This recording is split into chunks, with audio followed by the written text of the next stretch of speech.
Bienvenido, ponte cómodo, deja que el mundo exterior, con sus plazos, sus prisas y sus ruidos innecesarios, se desvanezcan en la penumbra de esta habitación.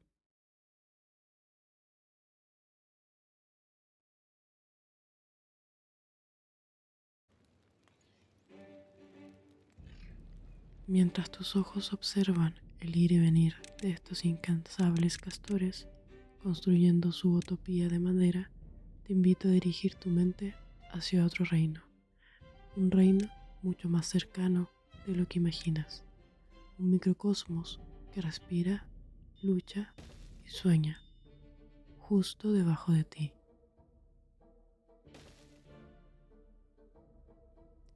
Allí donde la luz del sol es un mito y las escobas son consideradas deidades colosales y destructivas, se libraron historias que los libros de texto decidieron ignorar. Civilizaciones enteras hechas de estática, olvido y restos de calcetines.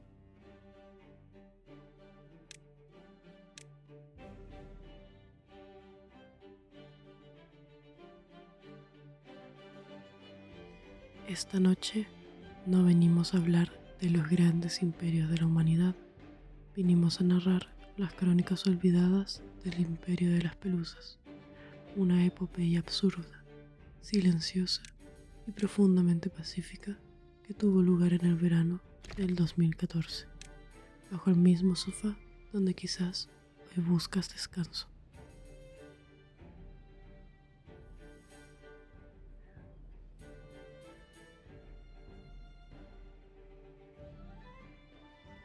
Cierra los ojos, deja que los engranajes rítmicos del juego te arrastren. Vamos a viajar al fondo de la penumbra.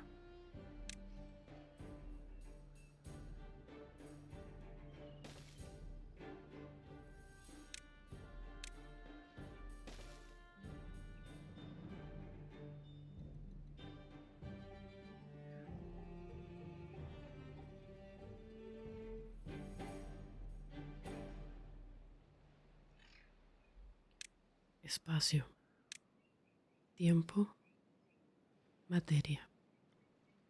Conceptos que para el ser humano moderno se miden en calendarios y relojes de arena.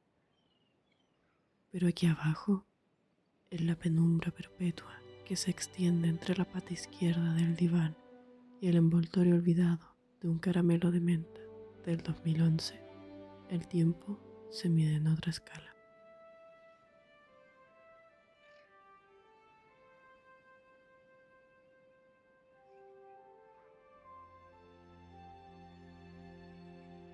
En el verano del 2014, el año de la Copa del Mundo en Brasil, sí, pero bajo la tela de la arpillera rasgada del sofá del salón se gestaba un conflicto de proporciones colosales.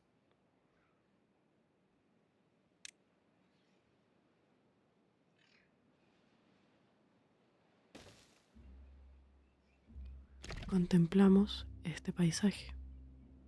Para el ojo desprevenido son solo partículas suspendidas, pero si observamos con suficiente paciencia, veremos los asentamientos. El imperio del polvo gris, una civilización construida sobre la base de la paciencia, la estática y las escamas de piel muerta de un estudiante de segundo año de sociología. Durante ebulliciones de tiempo incalculables, el imperio prosperó en una paz polvorienta. Los castores, allá arriba en la pantalla, construyen sus presas con madera y sudor. Los habitantes del subsofá construían sus vidas con la brisa del aire acondicionado.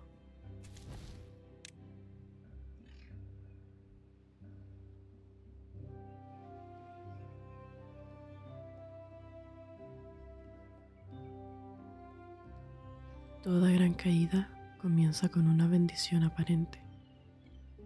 El 14 de julio del 2014, a las 4:17 de la tarde, una corriente de aire inusualmente cálida, provocada por el paso apresurado de un perro labrador llamado Merlín, barrió la llanura central del parque.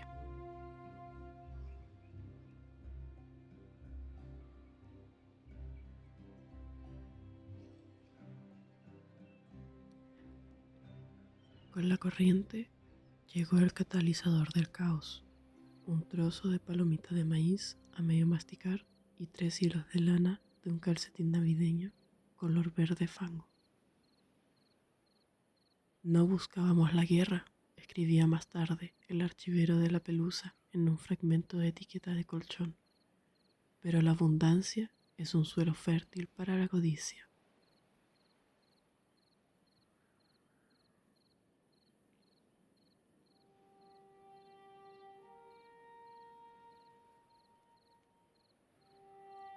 El imperio se dividió. Los grises del norte, asentados cerca de la base de la pata de madera, reclamaron la palomita como un monumento sagrado a la providencia divina. Los pelos de gato del sur, una facción nómada y altamente estática, argumentaron que los 3 hilos de lana verde les pertenecían por derecho de fricción textil.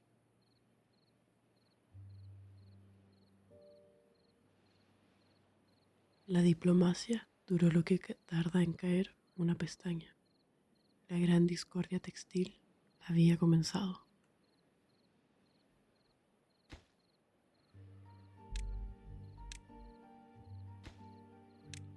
Los primeros movimientos tácticos fueron sutiles. Movidos por la electricidad estática de la alfombra, los batallones del norte avanzaron. Su infantería estaba compuesta por pelusas de densidad media, capaces de absorber el impacto de cualquier ráfaga menor.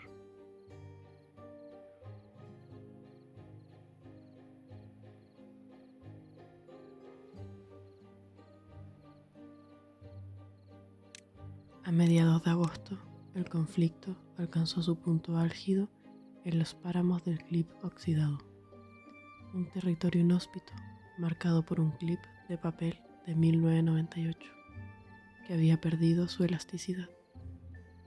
Aquí los generales del polvo gris cometieron un error fatal.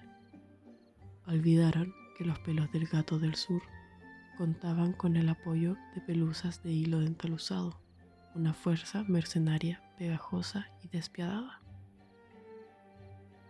Escucha el viento, el susurro del polvo al chocar contra el rodapié, el choque silencioso donde las fajas no sangran, simplemente se desintegran y vuelven a formar parte del ambiente.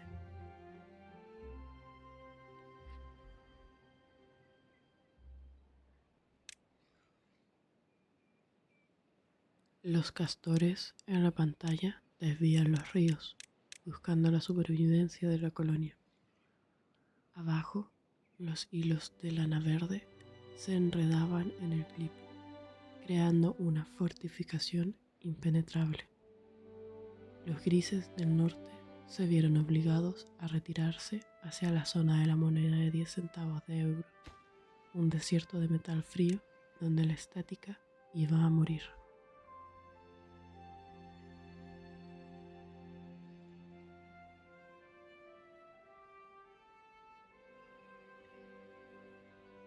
Pasaron los días. El sol de agosto calentaba el exterior de la casa, elevando la temperatura del suelo a niveles críticos para el ecosistema de la Pelusa. Una sequedad extrema amenazaba con desintegrar los ejércitos antes de que pudieran presentar la batalla.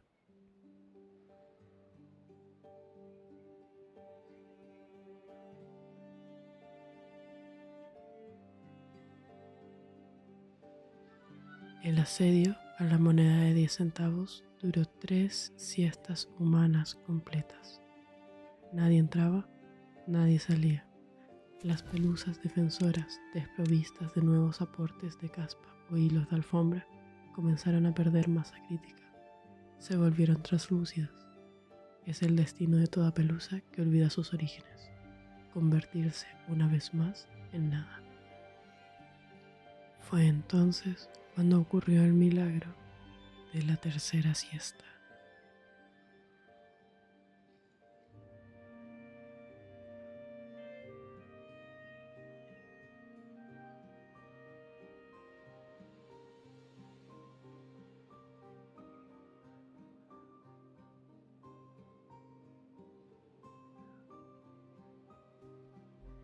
Toda historia tiene un final, aunque este no sea el que los profetas del polvo predijeron.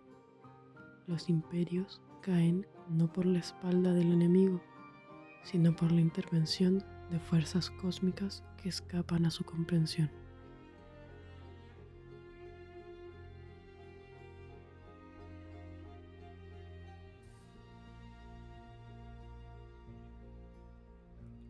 El 29 de agosto, el cielo, es decir, la base del sofá, se estremeció.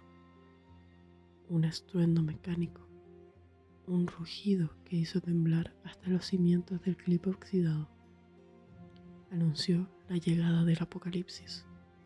Los humanos lo llamaban limpieza general antes de que vengan los suegros. Las pelusas lo llamaron el gran vacío.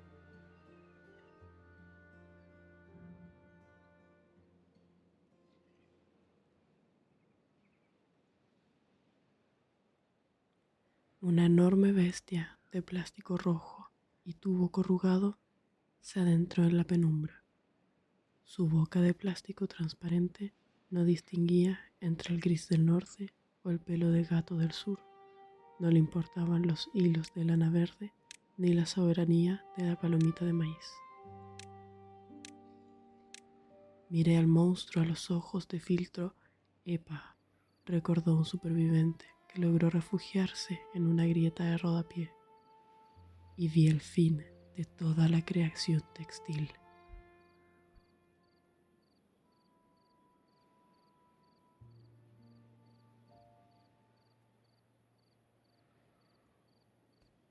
En cuestión de minutos, lo que había llevado meses construir se desvaneció en el torbellino de una bolsa aspiradora de 2 litros.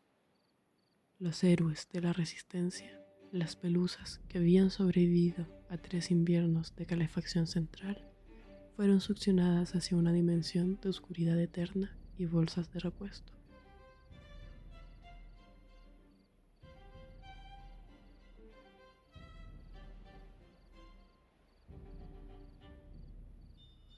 La guerra había terminado. No hubo ganadores, solo una superficie de parqué extrañamente limpia y brillante que reflejaba la luz del sol como un espejo impecable.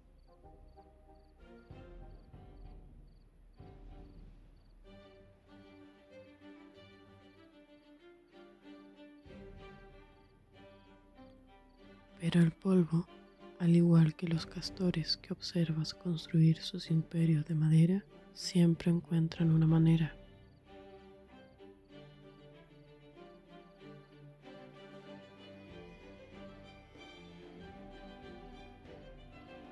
La primavera volverá.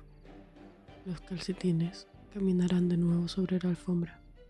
Las ventanas se abrirán dejando entrar el polen y los sueños de nuevas colonias. Debajo del sofá, en la tranquila oscuridad que ahora contemplas, una pequeña bota de hilo se desprende de una manta de sofá. Se posa suavemente en el suelo. Encuentra una mota de polvo amiga. Se saludan en silencio de la noche. Un nuevo imperio está comenzando a formarse mientras duermes.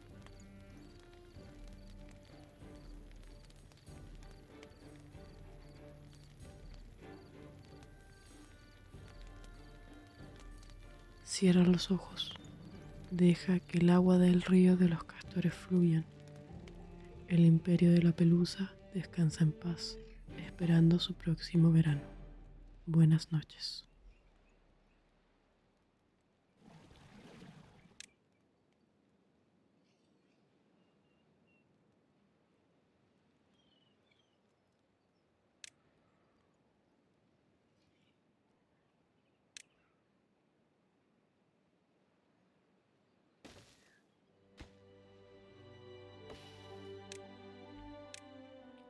El gran vacío de la aspiradora había limpiado los valles centrales del parque, pero la historia del subsofá es una historia de resistencia. Más allá de la frontera del cojín central, en un rincón donde la luz del televisor nunca llega, existía un territorio inexplorado, los territorios de la costura rota.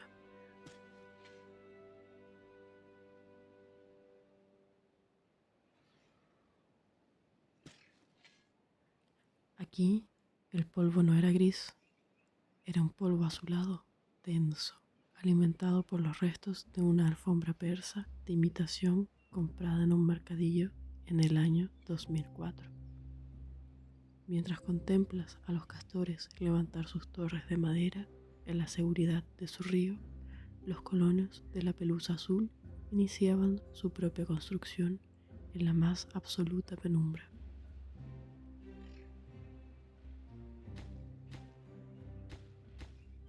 Era septiembre del 2014. El otoño se acercaba con la promesa de mantas gruesas y por ende de una nueva era de abundancia textil.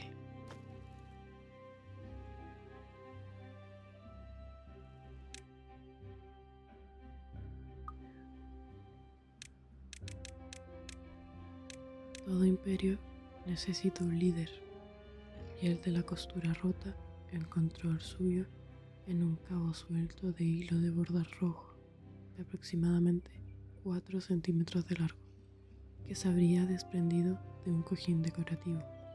Lo llamaban el gran filamento.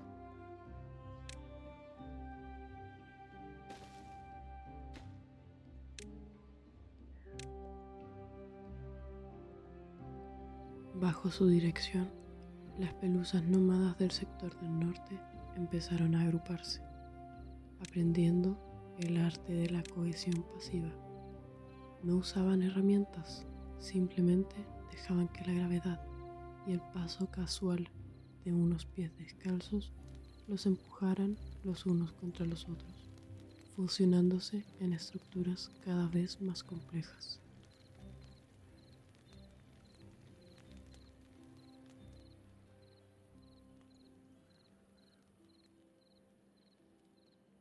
Pronto, la primera megaciudad del otoño tomó forma alrededor de una tapa de bolígrafo Bic, perdida desde el invierno anterior. Para la pelusa, la tapa plástica no era basura, era una fortaleza cilíndrica inexpugnable.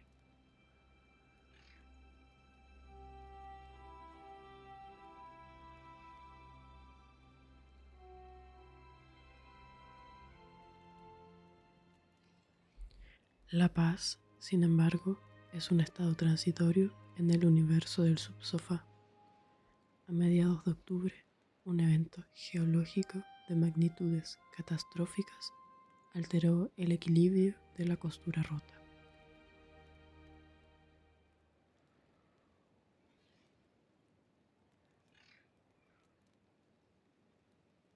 Un caramelo de goma con sabor a eucalipto y cubierto de una fina capa de azúcar cristalizada cayó desde las alturas del respaldo del sofá, rebotando 2 veces antes de aterrizar exactamente a 3 milímetros de la fortaleza de la tapa Bic.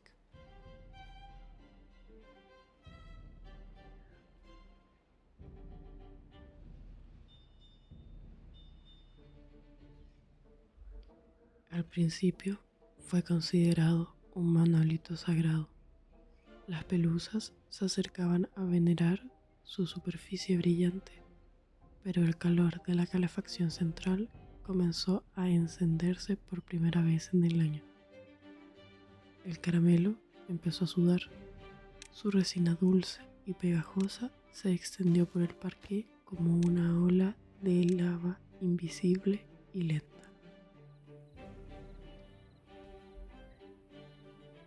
Escucha el silencio de la noche, un avance que no hace ruido, pero que lo atrapa todo.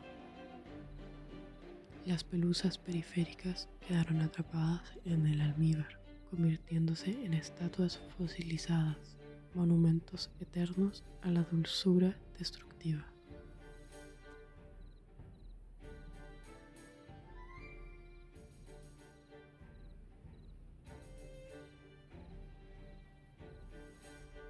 El imperio se vio ante una encrucijada. Los tradicionalistas, liderados por las pelusas de lana de oveja, sugerían rodear el caramelo y asimilarlo, usando su pegajosidad para capturar más polvo flotante. Los renovadores, una facción joven nacida de los hilos de los calcetines de poliéster, advertían que perderían su movilidad, el mayor activo de una pelusa.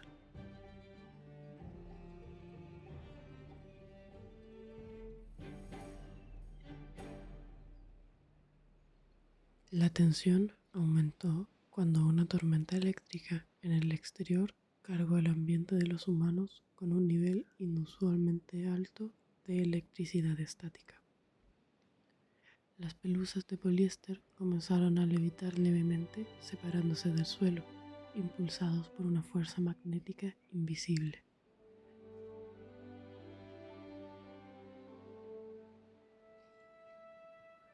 El imperio se dividió de nuevo. Unos se quedaron atrapados en el dulce destino del suelo. Otros flotaron hacia las llanuras altas de las ballenas del sofá.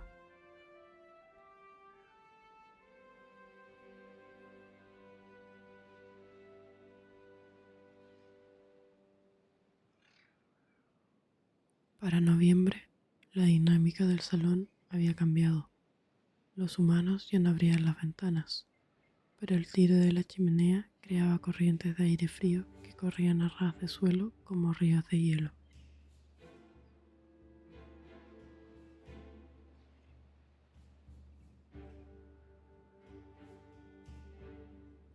Las pelusas del suelo, ahora unidas al caramelo de eucalipto, formaron una estructura sólida, una especie de arrecife de polvo que desviaba el viento.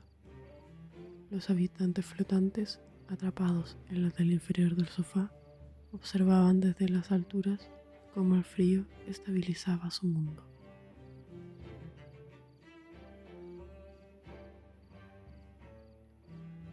En la pantalla, los castores almacenan comida para los tiempos difíciles, asegurando el mañana. Abajo, las pelusas no almacenaban nada, porque la pelusa es en sí misma el almacenamiento del tiempo pasado. Cada mota de polvo era un fragmento de una conversación, una partícula de escena familiar, un átomo de una película vista a oscuras.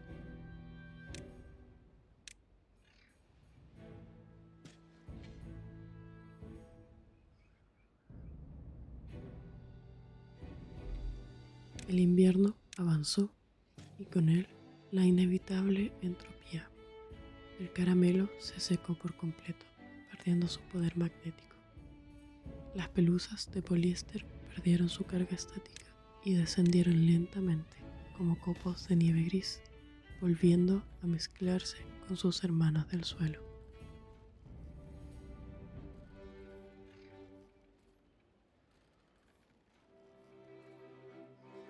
La dinastía del hilo rojo se desvaneció, no por violencia, sino por el olvido. El hilo simplemente se enredó en la suela de un calcetín blanco durante una noche de películas de terror y abandonó el subsofá para siempre, viajando hacia el lejano y misterioso reino de la lavadora.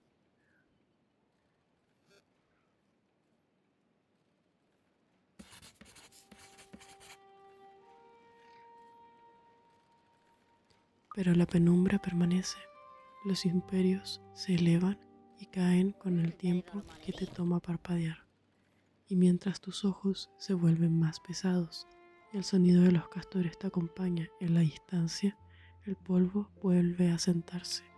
Es un ciclo sin principio ni fin.